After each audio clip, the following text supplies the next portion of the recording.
حضرت علی کے اس فرمان کو سننے کے بعد آپ کبھی بھی کالے کپڑے نہیں پہنو گے۔ اس ویڈیو کو پورا دیکھ لینا تاکہ بہت بڑی حقیقت آپ جان سکو۔ حضرت علی ایک راستے پر جا رہے تھے۔ راستہ بہت لمبا تھا۔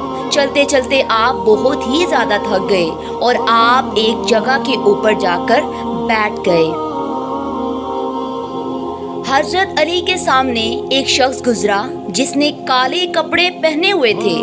حضرت علی نے اس شخص کو اپنے پاس بلایا، یعنی اپنے پاس اس کو آواز دی۔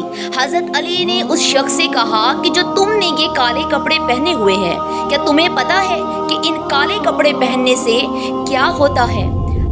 وہ شخص گھبرا گیا۔ اس شخص نے کہا کہ مجھے کچھ نہیں پتا۔ حضرت علی نے اس شخص سے کہا کہ آج کے بعد کالے کپڑے کبھی مت پہننا، کیونکہ کالے کپڑے فرعون کا لباس ہوتا ہے۔ اس بات کو آگے جتنا ہو سکے پھیلانا تاکہ لوگ اس حقیقت کو جان سکے۔ اگر آپ کو ویڈیو اچھی لگی ہو تو صدقہ جاریہ سمجھ کر لائک کریں، شیئر کریں، سبسکرائب کریں۔ تھینکس۔